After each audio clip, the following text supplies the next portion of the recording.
Glory B to God.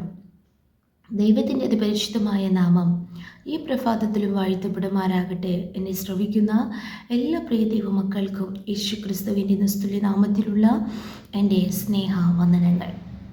അതേ പ്രിയമുള്ളവരെ, നാം എല്ലാവരും പ്രാർത്ഥിക്കുന്നവരാണ്.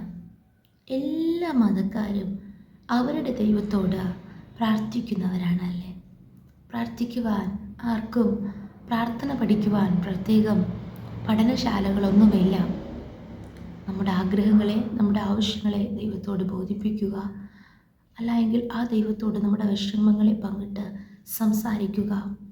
ഇതൊക്കെയാണ് നമ്മളെല്ലാവരും പ്രാർത്ഥന എന്ന് ഉദ്ദേശിച്ച് നാം പ്രാർത്ഥിക്കുന്നത്. എന്നാൽ പലപ്പോഴും നമ്മുടെ പ്രാർത്ഥനയിൽ മറഞ്ഞിരിക്കുന്ന ഒരു കാര്യമുണ്ട്. അതായത് നാം പലപ്പോഴും പ്രാർത്ഥിക്കുമ്പോൾ നമ്മുടെ ഉള്ളിലൊരു ചിന്തയുണ്ട്, ഞാൻ കഴിഞ്ഞ കാലങ്ങളിൽ ഈ കാര്യം ചെയ്തില്ലേ, ഇത് ദൈവത്തിന് പ്രസാദമാണ്, ഈ പ്രവൃത്തി ഞാൻ ചെയ്തത് ദൈവത്തിന് ഇഷ്ടപ്പെട്ടു, അതുകൊണ്ട് ദൈവം നിശ്ചയമായി ഈ പ്രാർത്ഥന വിഷയത്തിൽ എനിക്ക് മറുപടി നൽകണം, ഞാൻ നീതിയാണ് പ്രവർത്തിച്ചത്, ഞാൻ മറ്റുള്ളവർ പ്രവർത്തിക്കാത്ത കാര്യം അങ്ങേക്ക് വേണ്ടി ചെയ്തു, അനീതിക്ക് കൂട്ടുനിന്നില്ല, നീതിക്ക് വേണ്ടി നിന്നു. അങ്ങനത്തെ ചിന്തകളോടൊക്കെയാണ് നാം പ്രാർത്ഥിക്കുന്നതല്ലേ? എന്നാൽ പ്രിയ ദൈവമക്കളെ, ദാനിയേൽ എന്ന പ്രവാചകൻ നമുക്കറിയാം. അദ്ദേഹത്തിൻ്റെ പ്രാർത്ഥന വ്യത്യസ്തമായിരുന്നു.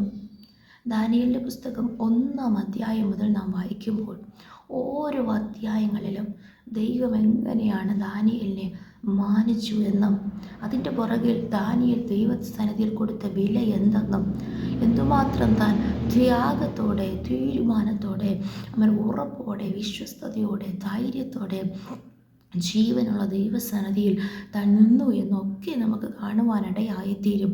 ആമേൻ, സ്തോത്രം, സ്തോത്രം, ആമേൻ, ഹല്ലേലൂയ, ആമേൻ, ആമേൻ. വിധിയെഴുത്തുകളൊക്കെ തനിക്കെതിരായി എഴുതിയപ്പോൾ, രാജകൽപ്പന തനിക്ക് വിരോധമായി മാറിയപ്പോൾ കൂടെ താൻ ദൈവത്തിൽ തന്നെ ആശ്രയിച്ചു, ദൈവത്തെ ആഴമായി വിശ്വസിച്ചു. ആമേൻ. എത്രയോ ദൈവപ്രവൃത്തികളാണ് തന്നിലൂടെ കർത്താവ് ചെയ്തത്. എന്നാൽ ആ ദാനിയേലിൻ്റെ ഒരു പ്രാർത്ഥന നമുക്കെല്ലാവർക്കും മാതൃകയാണ്. ദാനിയേലിൻ്റെ പുസ്തകം 9-ാം അധ്യായം 18-ാം വചനം. അവിടെ ദാനിയേൽ ഇങ്ങനെ പ്രാർത്ഥിക്കുന്നു: എൻ്റെ ദൈവമേ, ചെവി ചായിച്ച് കേൾക്കണമേ, കണ്ണു തുറന്ന് ഞങ്ങളുടെ നാശങ്ങളെയും നിന്റെ നാമം വിളിച്ചിരിക്കുന്ന നഗരത്തെയും കടാക്ഷിക്കണമേ. അടുത്ത വാക്ക് ശ്രദ്ധിക്കണേ. ഞങ്ങളുടെ നീതി പ്രവർത്തികളിൽ അല്ല, നിന്റെ മഹാകരുണയിൽ അത്രേ ആശ്രയിച്ചുകൊണ്ട് ഞങ്ങളുടെ യാചനകളെ തിരുസന്നിധിയിൽ ബോധിപ്പിക്കുന്നു. അപ്പോൾ ഇവിടെ ദാനിയേൽ പറയുക ഞങ്ങളുടെ നീതി പ്രവർത്തികളിലല്ല. ഒത്തിരി നീതി പ്രവർത്തികൾ ദാനിയേൽ ചെയ്തിട്ടുണ്ട്, നമ്മെ പോലെയൊന്നുമല്ല. അവൻ അത്രമാത്രം തൻ്റെ യൗവനത്തെ, തൻ്റെ ജീവിതത്തെ താൻ ദൈവത്തിനു വേണ്ടി ത്യാഗം ചെയ്തു. ആമേൻ, സ്തോത്ര. ദൈവത്തെ മാത്രം തൻ്റെ ജീവിതത്തിൽ എല്ലാ സാഹചര്യത്തിലും താൻ വലിയതായി കണ്ടു. ആ ദാനിയേൽ പറയുക, ഞങ്ങളുടെ നീതി പ്രവൃത്തികളിൽ ഞങ്ങൾ ആശ്രയിക്കുന്നില്ല. ആ നീതി പ്രവൃത്തികൾ നിൻ്റെ മുൻപിൽ വെച്ചുകൊണ്ട് ഞാൻ എൻ്റെ കാര്യങ്ങളെ നിൻ്റെ സന്നിധി ബോധിപ്പിക്കുന്നില്ല. ആമേൻ. ഞങ്ങളുടെ നീതി പ്രവൃത്തികളിലല്ല, നിൻ്റെ മഹാകരുണയിലത്രേ ആശ്രയിച്ചുകൊണ്ട് ഞങ്ങളുടെ യാചനകളെ തിരുസന്നിധിയിൽ ബോധിപ്പിക്കുന്നു. നമുക്ക് ആ ഒരു ബോധ്യമുണ്ടായിരിക്കണം. നാം ആരോടാണ് കാര്യങ്ങളെ ബോധിപ്പിക്കുന്നത്? മനുഷ്യരോട് സംസാരിക്കുന്നത് പോലെയാണോ നാം ദൈവത്തോട് സംസാരിക്കുന്നത്? ആമേൻ, ഹല്ലേലൂയ, ആമേൻ, സ്തോത്രം. നമ്മുടെ യാചനകളെ ബോധിപ്പിക്കേണ്ട രീതി എങ്ങനെയാണ്? ആമേൻ, സ്തോത്രം. എന്തിലാണ് നാം ആശ്രയിക്കുന്നത്? എവിടെയെങ്കിലും നാം മനുഷ്യരിൽ ആശ്രയിച്ചുകൊണ്ടാണോ ദൈവത്തോട് കാര്യങ്ങളെ ബോധിപ്പിക്കുന്നത്? പ്രഭുക്കന്മാരിൽ ആശ്രയിച്ചുകൊണ്ടാണോ ബോധിപ്പിക്കുന്നത്? നമ്മുടെ ഇപ്പോഴത്തെ ചില ചെറിയ ചെറിയ സാഹചര്യങ്ങളെയും അവസ്ഥകളെയും ചാൻസസിനെയും ഒക്കെ വിശ്വസിച്ചുകൊണ്ടാണ് നാം ദൈവത്തോട് കാര്യം ബോധിപ്പിക്കുന്നത്? ഒരിക്കലും അങ്ങനെ ആയിരിക്കരുത്. അതുപോലെ തന്നെ നമ്മുടെ നീതി പ്രവൃത്തികളും നാം കഴിഞ്ഞ കാലങ്ങളിൽ ചെയ്ത കാര്യങ്ങളൊന്നും ഉന്നയിച്ചുമൊന്നും അല്ല നാം ദൈവത്തോട് നമ്മുടെ കാര്യങ്ങളെ ബോധിപ്പിക്കേണ്ടത്. മറിച്ച് ദാനിയേൽ ചെയ്തതുപോലെ, അപ്പാ, ഞങ്ങളുടെ നീതി പ്രവൃത്തികളിലല്ല, അങ്ങയുടെ മഹാകരുണയിൽ ആശ്രയിച്ചുകൊണ്ട് അങ്ങയുടെ സന്നിധിയിൽ കടന്നു വരുന്നതെന്ന് നമുക്ക് പ്രാർത്ഥിക്കാമോ? ദൈവത്തിൻ്റെ കരുണ തീർന്നു പോയിട്ടില്ല. ഇച്ഛിക്കുന്നവനാലുമല്ല, ഓടുന്നവനാലുമല്ല, കരുണ ചെയ്യുന്ന ദൈവത്താൽ അത്രേ സകലവും സാധിക്കുന്നത്. ആമേൻ. നാം എത്ര പ്രാർത്ഥിച്ചാലും, നാം എത്ര ഉപവസിച്ചാലും, നാം എത്ര ദൈവത്തിന് വേണ്ടി വലിയ കാര്യങ്ങൾ ചെയ്താലും, മറ്റുള്ളവരിൽ നിന്ന് വ്യത്യസ്തരായി നാം മാറിയാലും, മറ്റുള്ളവരാൽ നാം പ്രശംസിക്കപ്പെട്ടാലും, ആമേൻ, ഹല്ലേലൂയ, ദൈവം കരുണ ചെയ്തില്ല എങ്കിൽ ഒന്നും സാധ്യമല്ല. ആയതിനാൽ ആ മഹാകരുണയിൽ ആശ്രയിച്ചുകൊണ്ട് ഇന്നു മുതൽ നമുക്ക് പ്രാർത്ഥിക്കാമോ? ആ പ്രാർത്ഥനയുടെ മറുപടി എങ്ങനെ വന്നു നമുക്ക് വായിക്കുവാനിടയായിത്തീരും. ദാനിയേൽ 9-ാം അധ്യായം അതിൻ്റെ ആമേൻ, സ്തോത്രം സ്തോത്രം, ഹല്ലേലൂയ, 21, 22, 23 വചനങ്ങളിൽ വായിക്കുന്നു.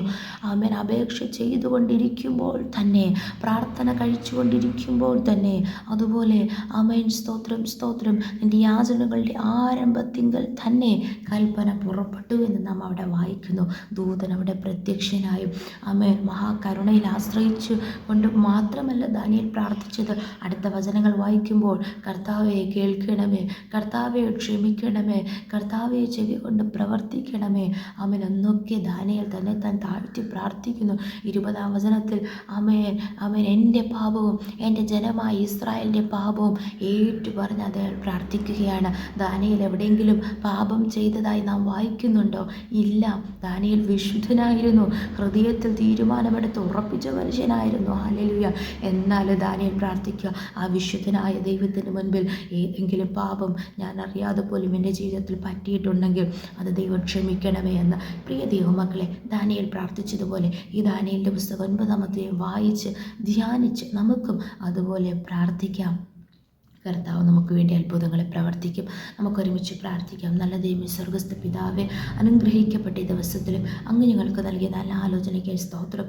വചനപ്രകാരം താഴ്ത്തുന്നു അപ്പാ. ഞങ്ങളുടെ നീതി പ്രവൃത്തികളിലല്ല അപ്പാ, മനുഷ്യരിലല്ല, പ്രഭുക്കന്മാരിലല്ല, സാഹചര്യങ്ങളിലല്ല, അവസ്ഥകളിലല്ല കർത്താവേ, അപ്പോൾ അങ്ങയുടെ മഹാകരുണയിൽ ആശ്രയിച്ചുകൊണ്ട് തിരുസന്നിധിയിൽ ഞങ്ങൾ പ്രാർത്ഥിക്കുമ്പോൾ, ഞങ്ങൾ പ്രാർത്ഥിക്കുന്ന ഓരോ പ്രാർത്ഥനാ വിഷയങ്ങൾ അങ്ങ് ശ്രദ്ധ വെച്ച് കേട്ട് അപ്പോൾ സ്തോത്രം സ്തോത്രം, നാളുകൾ, ദിവസങ്ങൾ, കാലങ്ങൾ, സമയങ്ങൾ ദീർഘമാക്കാതെ എൻ്റെ ദൈവം വലിയവൻ ഞങ്ങൾക്ക് ഓരോരുത്തർക്ക് വേണ്ടി ചെയ്യുന്ന കൃപകൾക്കായി സ്തോത്രം. ഞങ്ങളെ തന്നെ താഴ്ത്തി സമർപ്പിക്കുന്നു.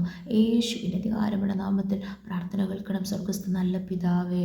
ആമേൻ, ആമേൻ, ആമേൻ. May God bless you all.